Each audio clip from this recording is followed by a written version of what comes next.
So, it's gonna be a long time, long story. Gotta tell you, where to start? Like, my parents, they never really raised me in a Christian household, and there's some goods and some bads to that, you know. I see people throughout the church who were raised in a Christian household and who were not, and you know, I still look up to them and still see them as brothers and sisters in Christ.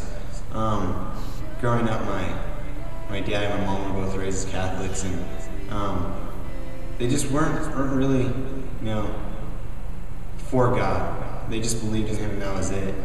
And my first time on a plane, I was 2 years old. It's a cute story. I was 2 years old. I just learned how to talk, and this is honestly one of the first things I remember too. I always knew there was a God, and it was cool because I was like, "Hey, Mom, doesn't God live in the sky?" And she's like, "Oh yeah, he lives above us. He doesn't live in the sky. He's not here on Earth."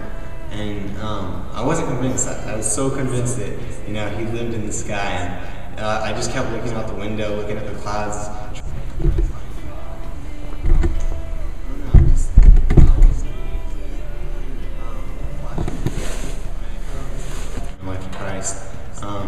I know it was either when I was in the third or the fifth grade. It's kind of a bummer not knowing the day, but you know, I am saved, and it's what counts, you know. Another thing, you know, just flash forward throughout my life, middle school, huge impact on my life. My parents got a divorce, and that's really when I started, you know, coming to Velocity regularly. I remember Kevin Miller, big role model in my life, you know. God just used him to speak to me and, you know, my friends around me. And right when I entered in sixth grade, that's when he came in and started, you know, teaching.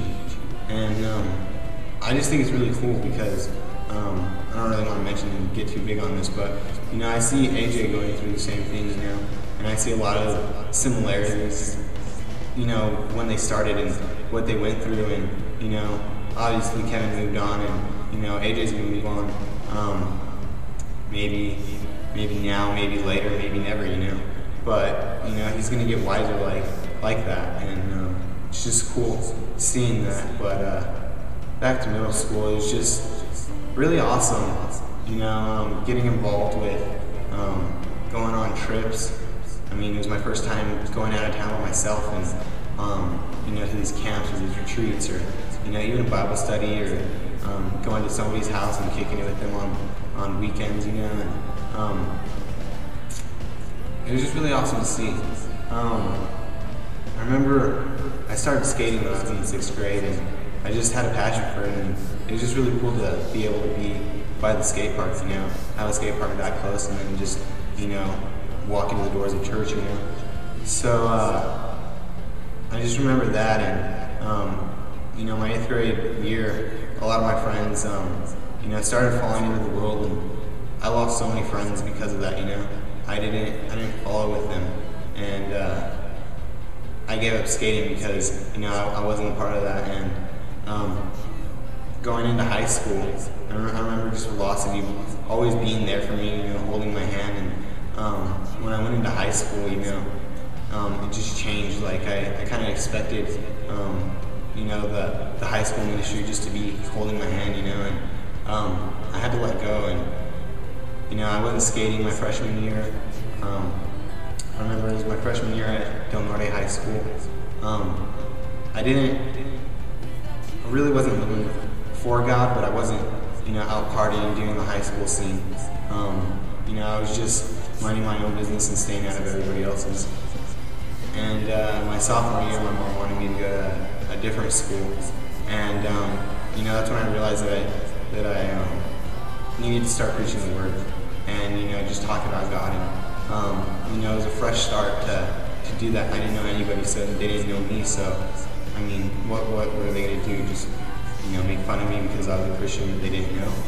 So it was kind of motivation to do that. And throughout that my sophomore year, you know, I found, you know, cute girls that I find myself flirting with, and, you know, not really doing all these bad, sinful things, you know, but, you know, just that, and just going to the high school ministry, and, you know, just being kind of fake, I guess.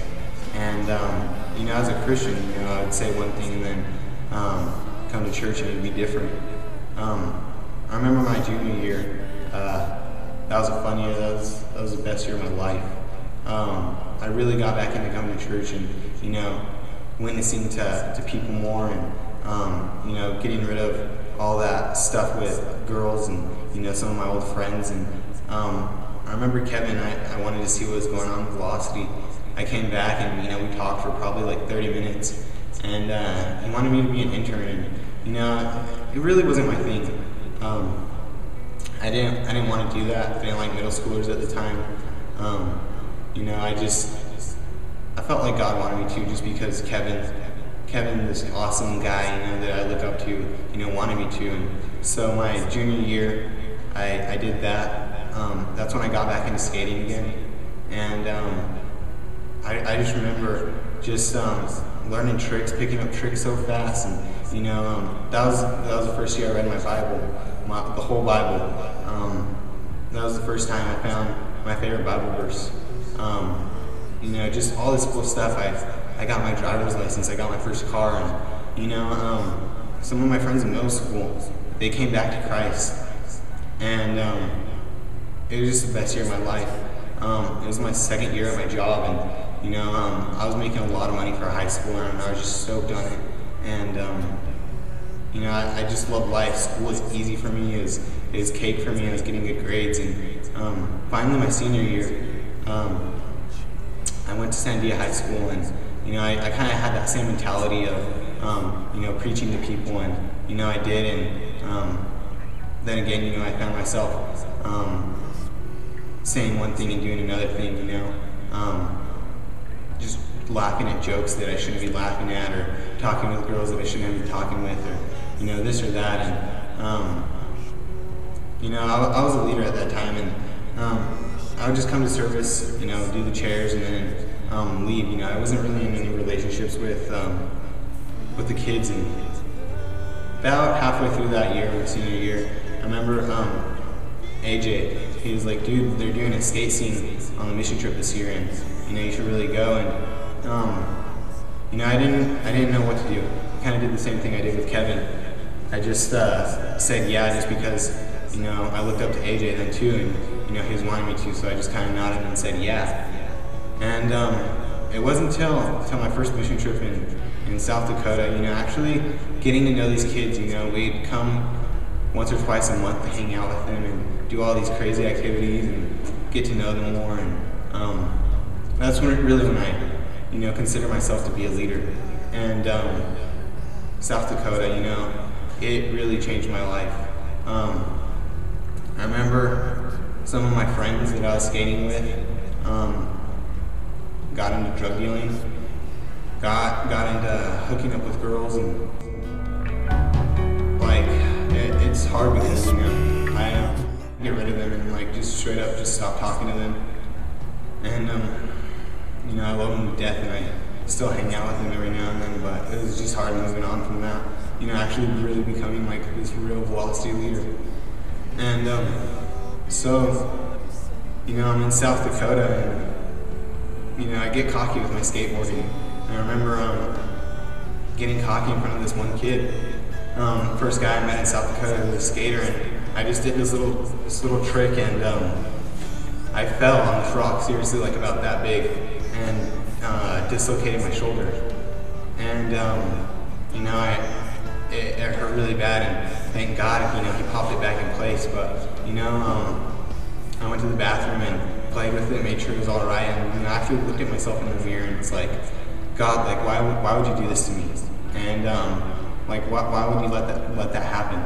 And, you know, I finally realized that it was pride, and I started seeing other things in my life that, you know, I looked at, whether it was lust or hate or, you know, rumors or this or that. You know, I realized before God had to, dislocate my arm in a sense in those parts of my life, to make me realize what I was doing wrong. So, a lot of you guys know about the tornadoes in South Dakota, and that really just opened my eyes. Like, I honestly thought that I was gonna die that night, and God was honestly gonna, take our group to heaven. But it was just awesome to see God just do that and see Him control that weather.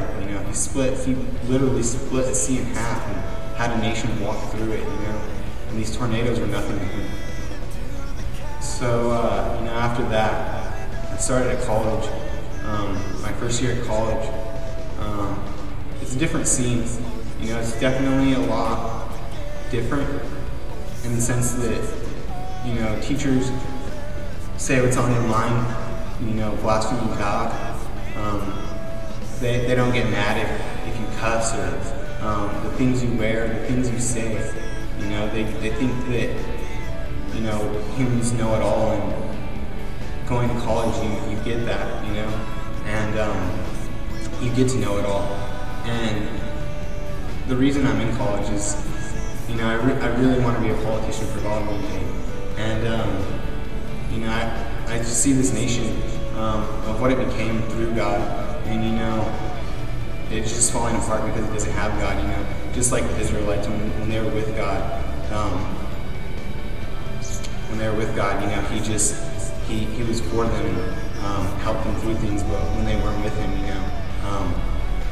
He just left them there. And so I just want to be that figure, bring this nation, and I want God to use me to do that. But I feel like I had to go to college, and I'm going to college because the world won't look at me unless they think I have that sense of knowledge. And even if I do, I don't know it all.